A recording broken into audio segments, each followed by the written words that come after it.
بسم اللہ الرحمن الرحیم۔ شروع اللہ کے نام سے جو بڑا مہربان نہایت رحم والا ہے۔ لاکھوں کروڑوں درود و سلام کملی والے آقا حضرت محمد صلی اللہ علیہ وآلہ وسلم پر اور ان کی آل پر۔ ہجرت مدینہ سے تقریباً 5 سال پہلے ایک مرتبہ ابو جہل اور مشرکین مکہ نے رسول اللہ صلی اللہ علیہ وآلہ وسلم کے پاس آ کر یہ درخواست کی کہ اگر آپ سچے نبی ہیں تو چاند کے 2 ٹکڑے کر کے دکھلائیں۔ رات کا وقت تھا، 14ویں رات کا چاند طلوع کیے ہوئے تھا۔ رسول اللہ صلی اللہ علیہ وآلہ وسلم نے فرمایا، اچھا اگر یہ معجزہ دکھلا دوں تو ایمان بھی لے آؤ گے؟ انہوں نے کہا ہاں ہم ایمان لے آئیں گے۔ رسول اللہ صلی اللہ علیہ وآلہ وسلم نے اللہ تعالیٰ سے دعا کی اور انگشت مبارک سے چاند کی طرف اشارہ فرمایا۔ اسی وقت چاند کے 2 ٹکڑے ہو گئے، ایک ٹکڑا جبل ابو قبیس پر تھا اور دوسرا جبل کیکان پر۔ عصر اور مغرب کے درمیان جتنا وقت آتا ہے اتنی دیر چاند اسی طرح رہا۔ لوگ حیرت سے دیکھ رہے تھے۔ رسول اللہ صلی اللہ علیہ وآلہ وسلم نے فرمایا، دیکھو اس کے بعد چاند پھر اپنی سابق حالت پر چلا گیا۔ لیکن ان کفار کی بد نصیبی کا کیا کہنا، وہ اس معجزے کو دیکھ کر بھی ایمان نہیں لائے اور اپنے کفر پر اٹل رہے اور کہا کہ یہ محمد کا جادو ہے۔ حالانکہ اگر جادو ہوتا تو میلوں دور بسنے والے لوگ اس کو نہیں دیکھتے، کیونکہ جادو حاضرین پر چلتا ہے، تمام لوگوں پر نہیں۔ اور یہاں واقعہ ایسا ہوا کہ دور دور سے آنے والے مسافروں نے بھی اپنا مشاہدہ بیان کیا کہ ہم نے شق قمر کو دیکھا ہے۔ اللہ تعالیٰ نے آپ صلی اللہ علیہ وآلہ وسلم کو بہت سے معجزات سے نوازا۔ جب اہل اسلام پر ظلم و ستم حد سے بڑھا تو رسول اللہ صلی اللہ علیہ وآلہ وسلم نے ان کو حبشہ کی طرف پہلی ہجرت کی اجازت دی اور فرمایا، وہاں کا بادشاہ عادل ہے، وہ کسی پر ظلم نہیں کرتا، اس کے ملک میں چلے جاؤ۔ چنانچہ پہلے ہجرت کرنے والوں میں حضرت عثمان رضی اللہ تعالیٰ عنہ تھے اور ان کے ہمراہ ان کی بیوی رقیہ بنت رسول بھی تھی۔ یہ لوگ چھپ کر نکلے اور اللہ تعالیٰ نے یہ سبب بھی بنا دیا کہ جب یہ ساحل سمندر پر پہنچے تو تاجروں کے 2 جہاز حبشہ کی طرف جانے کے لیے تیار کھڑے تھے۔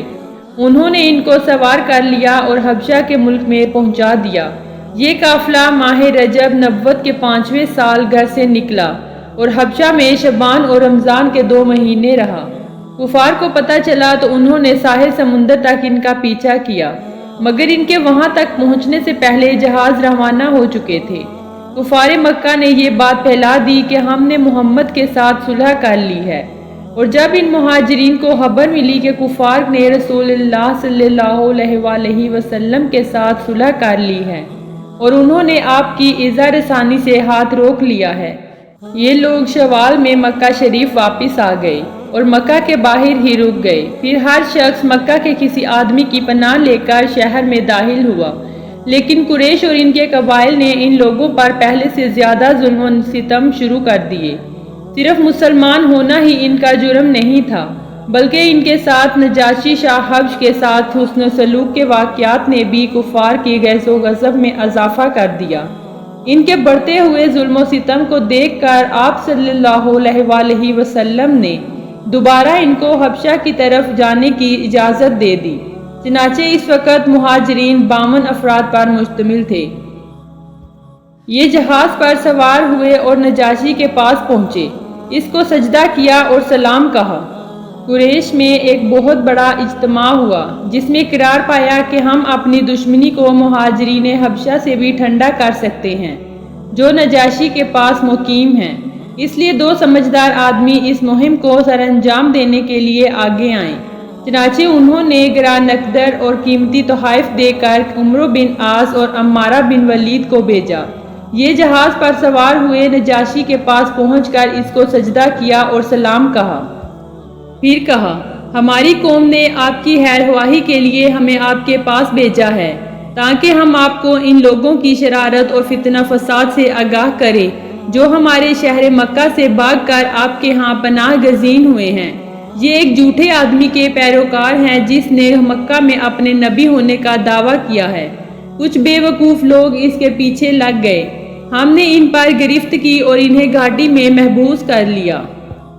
یہ سن کر نجاشی نے ان کو بلایا۔ جب وہ آئے تو حضرت جعفر بن ابی طالب نے دروازے پر کھڑے ہو کر بآواز بلند کہا، بادشاہ سلامت دربار میں حاضر ہونے کے لیے اللہ کی جماعت اجازت چاہتی ہے۔ نجاشی نے کہا، اس اجازت طلب کرنے والے کو کہو یہ کلمات دوبارہ کہے۔ چنانچہ اس پر عمل کیا گیا اور حضرت جعفر رضی اللہ تعالیٰ عنہ نے کہا، اللہ کی جماعت دربار میں حاضر ہونے کی اجازت چاہتی ہے۔ نجاشی نے کہا، ہاں ان کو اللہ تعالیٰ کے امن و امان کے ساتھ اندر آنے کی اجازت ہے۔ جب مہاجرین اجازت ملنے کے بعد اندر آئے تو انہوں نے حسب دستور بادشاہ کو سجدہ نہیں کیا۔ بادشاہ نے پوچھا، تم لوگوں نے شاہی آداب کے مطابق سجدہ کیوں نہیں کیا؟ انہوں نے کہا، ہم سجدہ صرف اللہ تعالیٰ کو کرتے ہیں جس نے آپ کو پیدا کیا اور حکومت سے نوازا۔ ایسا سجدہ ہم بت پرستی کے زمانہ میں کرتے تھے۔ اب اللہ تعالیٰ نے ہم میں ایک سچا نبی بھیجا ہے جس نے ہمیں اسلام کرنے کا طریقہ سکھایا جیسے وہ اللہ پسند کرتا ہے، اور یہ آپس میں اسلام کرنے کا طریقہ اہل جنت کا طریقہ ہے۔ نجاشی نے معلوم کیا کہ یہ درست ہے کیونکہ توریت اور انجیل میں یہی طریقہ بیان ہوا ہے۔ نجاشی نے پوچھا، تم میں سے اجازت کس نے طلب کی تھی؟ حضرت جعفر رضی اللہ تعالیٰ عنہ نے کہا، جناب میں نے اجازت طلب کی تھی۔ بادشاہ نے کہا، پھر گفتگو شروع کرو۔ حضرت جعفر رضی اللہ تعالیٰ عنہ نے کہا، آپ بادشاہ ہیں، آپ کے دربار میں لمبی گفتگو مناسب نہیں اور آپ کے دربار میں ظلم کا بھی خطرہ نہیں۔ آپ ان دونوں کو حکم دیں کہ ان دونوں میں سے کوئی ایک اپنا مقصد بیان کرے، پھر آپ ہماری بات بھی سن لیں گے۔ عمرو بن عاص نے حضرت جعفر رضی اللہ تعالیٰ عنہ سے کہا، بولو کیا بولنا چاہتے ہو؟ حضرت جعفر رضی اللہ تعالیٰ عنہ نے نجاشی سے مخاطب ہو کر کہا، آپ ان سے پوچھیں ہم آزاد ہیں یا غلام؟ اگر ہم غلام ہیں اور اپنے مالکوں سے بھاگ کر آئے ہیں تو آپ ہمیں ان کے حوالے کر دیں۔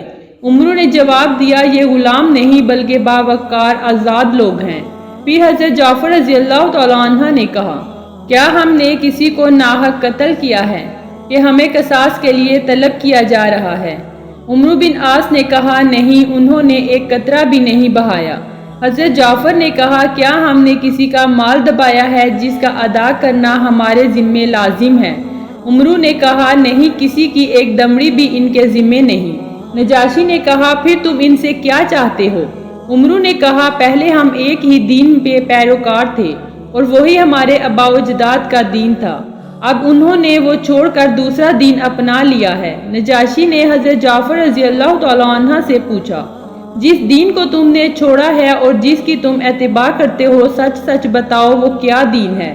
حضرت جعفر رضی اللہ تعالیٰ عنہ نے کہا، جس دین کو ہم نے چھوڑا وہ شیطان کا دین تھا، اس میں ہم اللہ تعالیٰ کے ساتھ کفر کرتے تھے اور پتھروں اور بتوں کو پوجتے تھے، اور اب جس دین کو ہم نے اختیار کیا ہے وہ اللہ تعالیٰ کا دین ہے۔ نجاشی نے کہا، تم نے ایک اہم بات کہی ہے، ذرا ٹھہرو۔ پھر اس نے ناقوس یعنی کہ گھڑیال بجانے کا حکم دیا۔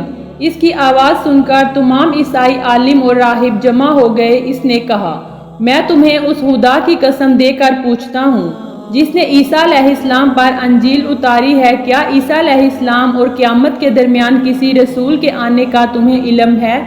سب نے کہا، ہاں، عیسیٰ علیہ السلام نے ہمیں اس کی بشارت دی ہے اور فرمایا ہے، جو اس کے ساتھ ایمان لائے گا وہ میرے ساتھ ایمان لائے گا، اور جو اس کے ساتھ کفر کرے گا وہ میرے ساتھ بھی کفر کرے گا۔ پھر نجاشی نے حضرت جعفر رضی اللہ تعالیٰ عنہ سے کہا، یہ آدمی تمہیں کیا کہتا ہے اور تمہیں کس چیز کا حکم دیتا ہے؟ حضرت جعفر نے فرمایا، وہ ہمیں نیکی کا حکم دیتا ہے اور برائی سے منع کرتا ہے۔ وہ ہمیں ہمسایوں سے نیک سلوک، رشتہ داروں سے صلہ رحمی، یتیموں سے احسان کا حکم دیتا ہے، اور ہمیں اس بات کا حکم دیتا ہے کہ ہم ایک اللہ کی عبادت کریں جس کا کوئی شریک نہیں۔ نجاشی نے کہا، جو وہ تمہیں پڑھ کر سناتا ہے ہمیں بھی سناؤ۔ اس پر حضرت جعفر رضی اللہ تعالیٰ عنہ نے سورہ عنکبوت اور سورہ روم پڑھی، جسے سن کر نجاشی اور اس کے ساتھیوں کی آنکھوں میں آنسو بھر آئے۔ اس نے کہا، یہ پاک کلام ہمیں اور سناؤ۔ حضرت جعفر رضی اللہ تعالیٰ عنہ نے اب سورہ کہف پڑھی، اور اس موقع پر عمرو نے نجاشی کو مشتل کرنے کے لیے کہا، یہ لوگ آپ کے پیغمبر اور اس کی ماں کو گالیاں دیتے ہیں۔ اس پر حضرت جعفر رضی اللہ تعالیٰ عنہ نے سورہ مریم کی تلاوت شروع کر دی۔ جب حضرت عیسیٰ علیہ السلام اور ان کی والدہ محترمہ حضرت مریم کا ذکر ہوا تو نجاشی نے اپنے مسواک سے آنکھ میں پڑنے کے قدر ایک تنکا لیا اور اس کی طرف اشارہ کر کے کہا، واللہ عیسیٰ علیہ السلام کی حقیقت اس سے اتنی بھی زیادہ نہیں۔ عیسیٰ علیہ السلام کا مقام بالکل یہی ہے جو اس نے بیان کیا ہے۔ ابن اسحاق کہتے ہیں کہ جب نجاشی نے یہ کہا تو پادریوں نے ناک بھویں چڑھانی شروع کر دی۔ نجاشی نے کہا، خدا کی قسم، ہاں تمہیں ناگوار گزرے، حقیقت یہی ہے۔ مہاجرین سے اس نے کہا، جاؤ تمہیں میرے ملک میں امن حاصل ہے، جو تمہیں گالی دے گا یا برا بھلا کہے گا وہ سزا پائے گا۔ چنانچہ کفار کے دونوں نمائندے بڑی بے عزتی کے ساتھ اپنے تحائف اور نذرانے لیے واپس آئے۔ مفسرین کہتے ہیں کہ سورہ مائدہ کی یہ آیتیں نجاشی اور اس کے ساتھیوں کے بارے میں اتری، اور جب وہ کلام سنتے ہیں جو اللہ کے رسول پر اتارا گیا تو تم دیکھتے ہو ان کی آنکھیں آنسوؤں سے بھر آتی ہیں۔